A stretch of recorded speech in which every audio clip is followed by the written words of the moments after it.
Assalamu alaikum wa rahmatullahi wa barakatuh, ndugu yangu Muislam na mpenzi katika imani kokote pale ulipo juu ya mgongo wa ardhi. Naam, tupo katika muendelezo wa silsila za darasa zetu mbalimbali tunazozileta kwenu. Lengo letu, nia na makusudio ni kukusaidia wewe mwenye mitihani, wewe mwenye misukosuko, wewe mwenye haja zako, namna gani unaweza ukalia na Mola wako ili aweze kukutatulia changamoto zako, ili aweze kukuondoshea shida zako, ili aweze kukumalizia mitihani inayokuandama na misukosuko inayokuandama. Leo biidhni rabbil alamin ninawapa kitu bora kuliko ya dunia na vilivyomo. Ndugu zangu ambao mmekuwa mna target za kubadilisha maisha yenu, yani maisha yako kuyabadilisha kutoka katika hali moja kwenda hali nyingine, naomba leo nitegeeni sikio. Leo nakufundisheni miftahu abwabir rizqi. Kama kuna kitu ndiyo hazina ama ni ufunguo wa hazina za riziki ya mwanadamu, basi ni hichi ninachokwenda kukufundisha siku ya leo, ndugu yangu Muislamu. Kama unataka kwenda kuona maajabu namna gani utakavyokuwa ukifungukiwa na milango ya riziki, namna gani ambazo utakuwa ukipata riziki katika njia za maajabu, namna gani maisha yako yanakwenda kubadilika kutoka katika hali moja kwenda hali nyingine, basi biidhni rabbil alamina naomba leo nitegie sikio lako la moyo kabla hili lisikio la kichwa, na kwenda kukufundisha moja katika dua ambazo ninaamini zinahitaji mambo mawili tu uweze kubadilisha maisha yako kwa idhini ya Allah subhanahu wa ta'ala. Na hili linawezekana, na hili wallahi alazim ni dogo mno kwa idhini ya Allah subhanahu wa ta'ala. Dua hii ili uweze kuona maajabu yake, wallahi inahitaji mambo mawili. Kama leo unataka utoke kwenye umaskini kwenda kwenye utajiri, utoke kwenye ufukara kwenda kwa utajiri, utoke kwenye hali mbaya, choka mbaya, kwangu pakavu tia mchuzi, ubadilishe maisha yako kwenda katika hali bora, hali nzuri, upate riziki yenye wasaa, upate riziki pana, upate riziki ambayo utatumia wewe na utatumia kizazi chako na pamoja na ndugu zako kwa idhini ya Allah subhanahu wa ta'ala. Dua hii inahitaji mambo mawili. Nisikiza ndugu yangu Muislamu. Kwanza kabisa ni imani. Weka imani na yule unayemuomba. Na mtaji wa pili ni yaqini. Uwe una yaqini na yule unayemuomba. Na kuapia kwa jina la Allah subhanahu wa ta'ala, ndugu yangu, ukiweka imani na ukaweka yaqini katika haya nitakayokufundisha siku ya leo, umemaliza ndugu yangu Muislamu. Wala usiwe una shaka, wala usiwe una matatizo. Lakini niweke sawa jambo moja ambalo hili linawasumbua watu wengi. Baadhi yetu huona na hufikiria eti kwa kuwa kamuasi sana Mwenyezi Mungu, basi Mungu hawezi kumjibu maombi yake. Eti kwa sababu alifanya sana maasi, basi Mungu hawezi kumjibu maombi yake. Kuna baadhi ya watu wanalalamika ya kuwa, ustadhi, mimi Mungu hawezi kunisikia dua zangu. Nimeshaomba sehemu nyingi sana, nimeshakwenda kwa mashehe wengi sana, mimi mwenyewe nimeshajitahidi, uradi mbalimbali nafanya, lakini Mungu hajanijibu maombi yangu. Ninafikiri huenda kwa sababu mimi nilimuasi Mwenyezi Mungu. Kwa nini? Eti huenda aliwahi labda kufanya zina, aliwahi labda huenda kufanya kabair, yale maasi makubwa na maasi mazito. Ndugu yangu Muislamu, sikiza nikwambie kitu kimoja. Mahma kana dhunubuk, vyovyote zitakavyokuwa dhambi zako, Mungu yuko tofauti na unavyofikiria. Wallahi nakuapia. Siyasemi haya kuwa na kuruhusu ama na kuchochea ukafanya maasi, la hasha. Wala yardha liibadihi alkufr, Allah haridhi waja wake kumkufuru, wala Allah haridhi waja wake kumwasi. Lakini ewe ambaye tayari umekwisha kumwasi Mwenyezi Mungu subhanahu wa ta'ala, ewe ambaye unajijua una madhambi kemkem, ndugu yangu, ewe ambaye unajijua umeshamkosea Mungu, wallahi usikate tamaa kwa madhambi yako. Eti usijione wekisha ulizini sana, uliwahi kufanya ushirikina nyuma sana, umedhulumu watu, ukafanya machafu mbalimbali, ukajiona ati wewe umekata tamaa kwa Allah subhanahu wa ta'ala. Wallahi unavyofikiria wewe na Mola wako ni vitu viwili tofauti kabisa. Wewe unafikiria kuwa Allah hakutaki, lakini Allah anakusubiria muda gani utakaorudi kwake.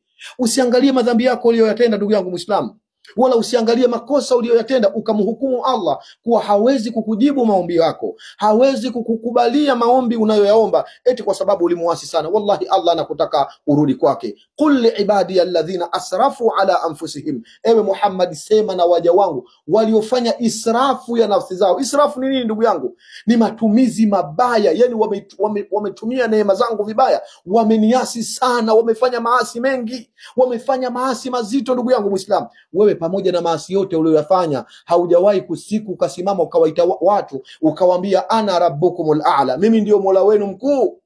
Lakini Firauni alisimama na kusema mimi ni Mola wenu mkuu, lakini wallahi nawapieni bado Mungu alikuwa yuko tayari kumsamehe Firauni.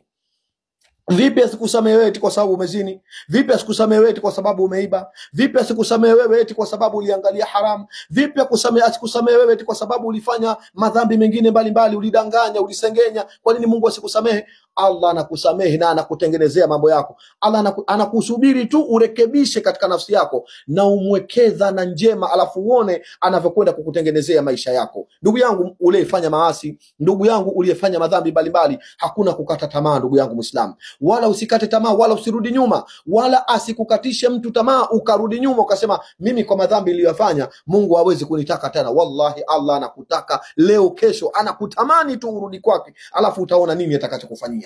Sawa? Kwa hiyo usiwe na wasi. Innahu la yai'as min rauhillahi illa alqaumil kafirin.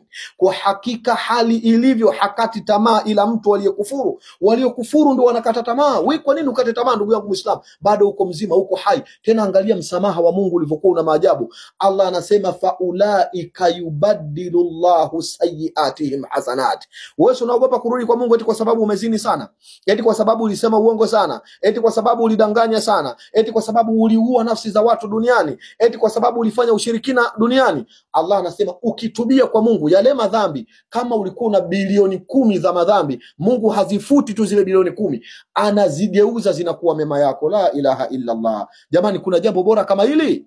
Tega sikio na mimi sasa ndugu yangu Muislamu, weka imani yako sawa sawa ndugu yangu. Wacha kurudi nyuma eti kwa madhambi uliomuasi Allah kwamba Allah hawezi kujibu. Kuwa sambamba na mimi, nisikilize nikakufundishe dua itakayobadilisha maisha yako, dua itakayokwenda kutengeneza maisha yako, dua itakayokutoa katika magumu na mazito, dua ambayo itakwenda kukupa mali ambazo hukuwahi kufikiria, lakini Allah subhanahu wa ta'ala atakupatia.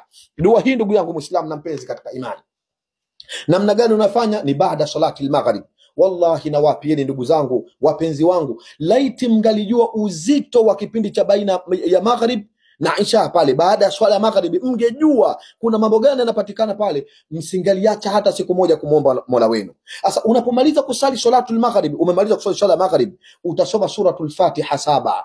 Alhamdulillahi rabbil alamin arrahmanir rahim maliki yawmiddin, zisome 7.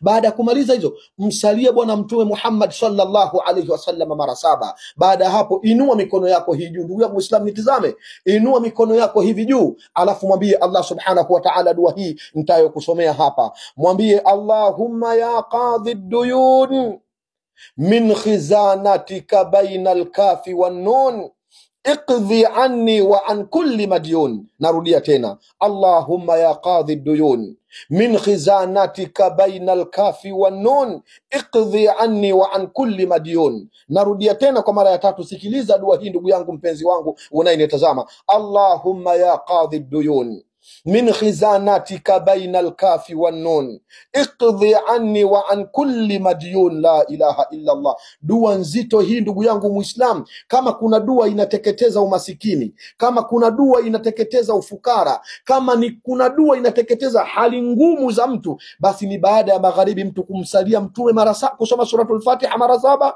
akamsalia mtume mara 7, alafu akaleta hii dua ndugu yangu, akaisoma hii dua hata mara moja tu. Ukisoma mara 7 na yenyewe ni bora zaidi, lakini inua mikono baada ya kusoma suratul Fatiha 7 na kumsalia mtume mara 7, omba dua hii, Allahumma ya qadhi duyun min khizanatika bainal kafi wan nun iqdhi anni wa an kulli madyun. Wallahi ndugu yangu Muislamu, hautochukua masiku marefu, unakwenda kubadilisha maisha yako katika hali ambayo usiyoitegemea. Naomba Allah subhanahu wa ta'ala, ikiwa utadumu na hili, aweze kukupa kile unachokistahili. Lakini kwa wale ndugu zangu ambao wana nuksi, wana mikosi, wana hasadi, wana vijicho walivyopigwa, riski zao zikawa ngumu, riski zao zikawa nzito, sisi tuna huu mchanganyiko mzito kabisa ndugu yangu Muislamu. Haya mafuta, haya mafuta ni kiboko kabisa kwa mtu ambaye riski zake zimekuwa ngumu, upatikanaji wake wa riski umekuwa mzito, na hata pesa akipata hapa mkononi haiwezi kukaa.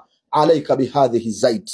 Ndugu yangu, juu yako kushikamana na haya mafuta. Unaona haya mafuta ni maalum kabisa kwa ajili ya kufungua riziki. Miftahu abwabi riziki. Kama kuna funguo za ufunguzi wa riziki ni hii. Piga dua yako baada ya magharibi, unakuwa na mafuta yako kama haya unapaka, alafu utaona ndugu yangu mpenzi wangu namna ambavyo Allah atakutengenezea maisha yako. Shukran lakum, jazakumullah khair. Salamu alaikum wal afwa.